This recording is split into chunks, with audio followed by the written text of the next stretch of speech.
everybody, and thank you for joining us. This is the first of 3 videos. This is an introduction to what Brexpats is doing in the Alicante region, the Valencia region. Basically from Denia to Torrevieja, we are now providing an extended service, if you like, to assist people who either have already got residence here and are changing over, or who are just arriving. Now the service consists of 3 parts, one of which is already running very successfully, and I'll be passing it to John in a second, who will tell you about that service. We also have 2 other additional services, which Stephen will tell you about. They are not running at the moment, but they can be if you desperately need help at the moment. John will explain to you roughly what we're doing, and the later videos will go into more detail. Now, for those who are watching, and there's bound to be some people who do not live in the Valencia region, while this video is aimed specifically at Valencia, of course, Brexpats in Spain covers all of Spain, and Anne Hernandez, our president, offers a very similar service in the Malaga region. Okay, let's move straight into it, and I will be passing you to John.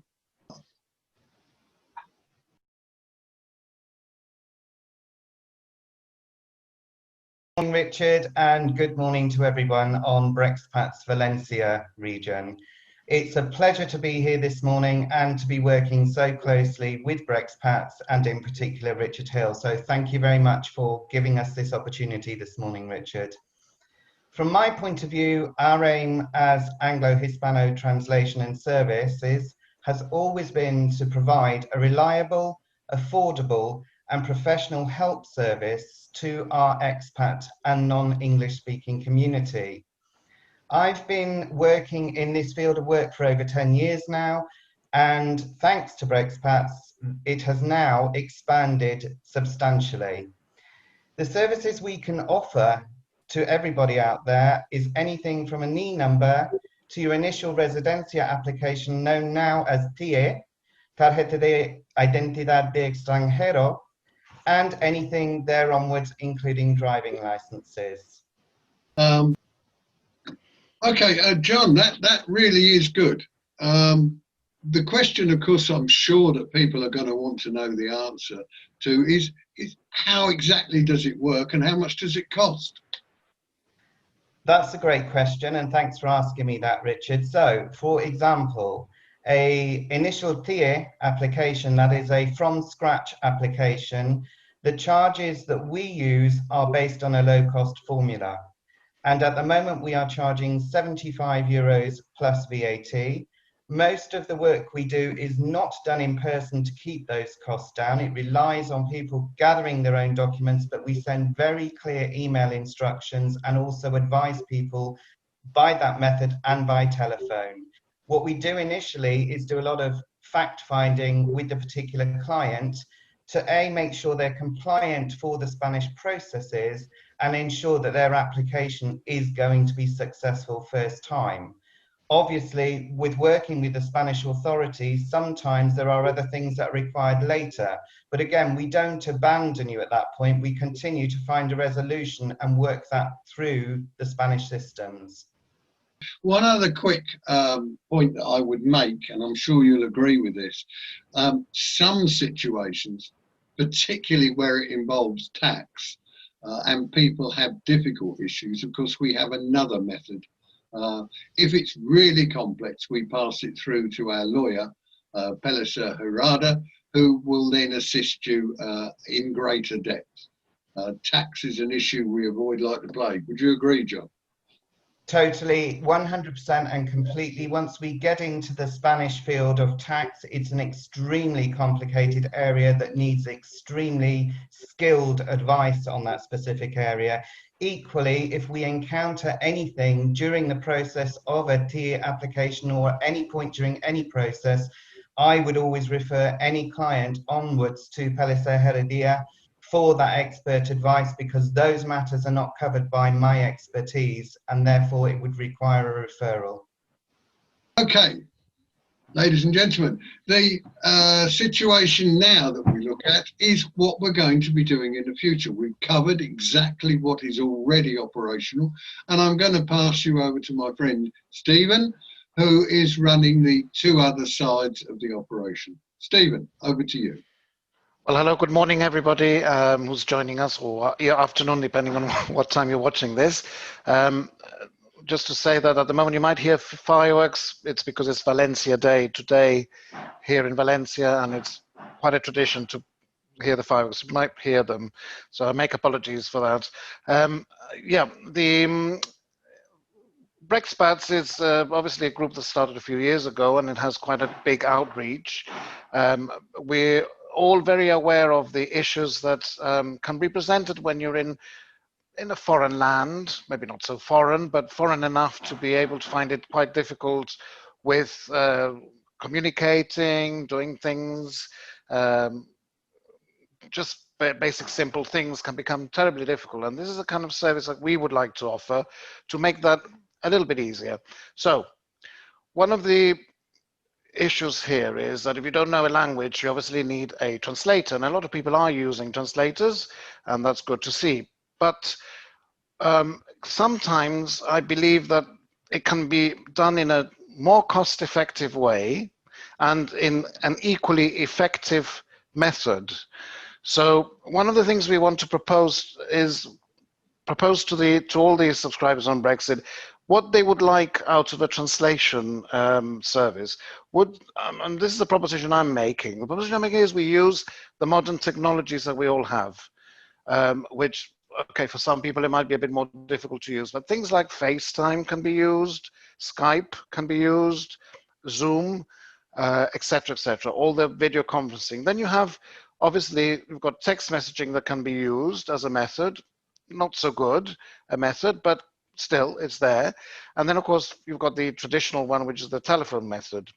I think when I've done translations, one of the things that happen, say for instance in a medical translation, is that you may go to a hospital and you're waiting there for half an hour, then the appointment's delayed, so that's another half an hour tagged on. Then maybe the patient gets the time wrong, so that's another half an hour wasted. And it's all this time-consuming elements, and then really for maybe 10, 15 minutes of an appointment. So all that time is time-consuming and obviously more expensive. So the proposal I'm making here is, and for this I would like the feedback really from, so if you could write things down at the bottom of how you would like this, what ideas, suggestions, and we could do a trial run with Brexpats by having the client doing the translation via one of the methods that we have. FaceTime is instant, Zoom requires a bit more preparation. If that's the case, then we could find a system for this, and as I say, more important, time effective and cost effective. And I think that's very important, so people can use the service of translation in a more cost effective and more efficient way. So just to summarize, this is going to be different. People will pay by PayPal, I guess. And if they don't call you, i.e. they get into, say, the doctor's surgery and find out he speaks Oxford English, they don't need you. If they don't call you, they get a refund. Exactly. Straight away via PayPal. If they need you, they call you, and at that point they're paying for the service. Now that is of course better than taking somebody with you and finding out you don't need them, because you have to pay them whatever happens. Yeah, following on from what you're saying, Richard, I have sometimes found that maybe the doctor speaks fairly good English to be able to communicate, say, doctor or whoever it is you're dealing with has enough language to be able to get through the whatever transaction it is. So yes, you're quite right. Sometimes people are paying for translation when they don't need it, or paying too much because of the situation. So what I'm proposing here, and this is something which we want to use Brexpats as a channel, and in a way as a bit of a guinea pig, to see whether this would work as a method. And I think it does. A lot of translation companies in the UK and worldwide are now using these methods, brought about partly because of obviously the current health situation, as doing work remotely. And I think we could apply that to our Brexpats community in the whole of Spain, in fact, I would say. And if this grows and becomes quite a successful method, then there's no reason why we can't carry on doing it and grow with it. Brilliant, thank you. That's perfect, Stephen. Now, the last thing that we needed to cover today, my understanding is that you intend to do online language. Now, one of the reasons that this is so relevant is that many people are now rushing to get out into Spain before the December the 31st deadline. And of course, they have little time for preparation. One of the preparation things we all did was to learn a little bit of the language, and they're not getting that time now. So this would be a great assistance to them, I believe. Do you have any idea when this might come online? Yeah, I think we're looking at possibly now the beginning of the year. We need to also gauge how we're going to do this. Once again, the method. I do believe, again, remotely is the way forward with this. But you know, much as I'm all for translation, being a professional in it, I do believe the best way is for people to learn the language and be able to do things and have the confidence. You know, to go to the supermarket, to go to the market, to speak to your neighbors, to engage with the local community. Thank you for that. Right, ladies and gentlemen, this is a very short video. So just to summarize, the assistance service run by John is up and running, tried, tested, proven, and it's working. That is available now, and you can avail yourselves of it. And at the end of this video, all the details to contact us and how you need to do it are available. The translation service for medical can be up and running now for the medical. Stephen will assist you. Again, the details are at the end of the video, how you contact. And finally, the Spanish language lessons, they'll be available early next year. So thank you ever so much for listening. The next video will be on the detail for the TIE stroke driving license process and residencia and how John assists you. The video after that will be on the service for translation, and we will also be inviting other people to come along and talk on the current situation, particularly maybe with regard to the tax situation and what you need to do. Thank you for listening to us. Thank you, John. Thank you, Stephen. And I hope you find the offerings from Brexpats in Spain good, and I hope you find them useful. Thank you, everybody. Bye-bye. Thank you.